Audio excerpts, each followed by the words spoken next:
more of Mary's memories of Blossom? Sometimes Blossom would come into the dressing room. We may have it, but I can't find it. Okay. And her, she'd all be flushed, and she'd go, boy, my stoned. I said, oh. Boy, did I get stoned at the red wine. There's a red wine really made me stoned. And so sometimes she'd go, do you know any cheap place to eat around here? Blossom, you work here all the time. I know, but I don't really eat, but I'm so stoned. I have to. I don't know. And then someone talked to her or something. And then once, it was a long run, and she was working there all the time. So I said, hey, Blossom. She comes downstairs. I hear you're going on vacation. She said, yeah, it's for 2 weeks. I said, that's great. You're going to be on vacation. And I said, are you going to go anywhere? And she goes, yes, I am. Well, where are you going? To the Amish country. Oh, what are you going to do there? What do you mean? You just read. You go to bed early. It's really nice.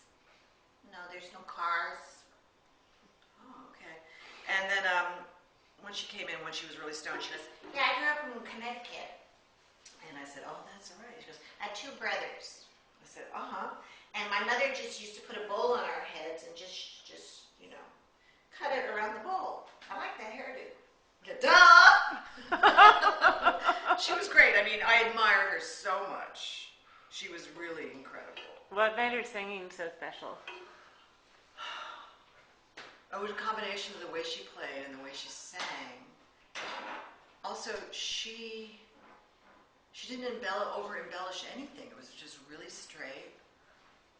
She'd take pauses. She really was a minimalist. I always say Peggy Lee was a major minimalist, but Blossom was even more so.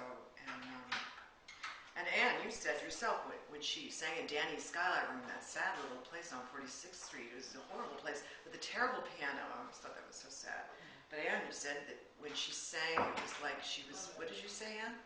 It was like the room became a space pod that was separated from everything else in the universe. It was so special. Yeah, she was amazing. You were completely enveloped in her...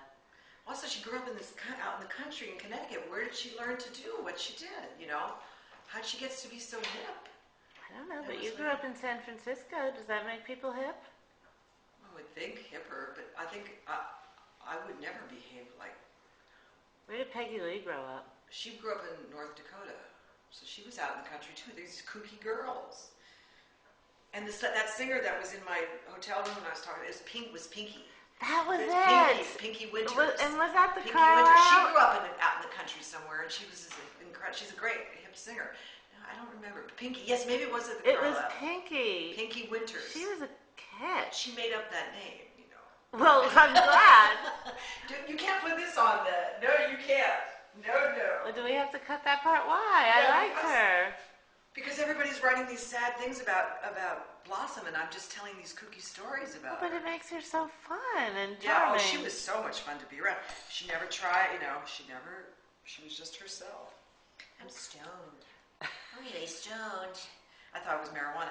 Oh, the red wine made me, you're so stoned.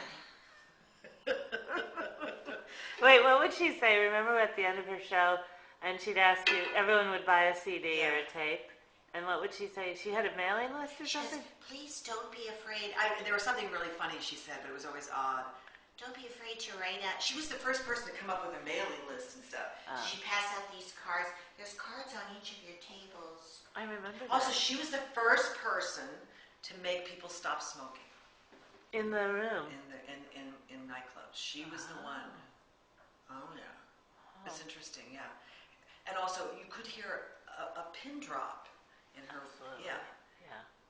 In those the little space pod she created. Yeah, and she's really kind of insisted on it. And the fact that she would do the ballroom early evening was always so enchanting, How early was that show? 5-ish? 5:30 or something? Really? Yeah. And then your show began at 8? Yeah, something like that. But I remember I first read about her when Whitney Ballot wrote about her in the New Yorker when I was living out in California. And I thought her name, Blossom Dearie, was so strange. I was young, but then I used to hear her on the radio out there. They play her songs on K-Jazz. I'm shadowing you.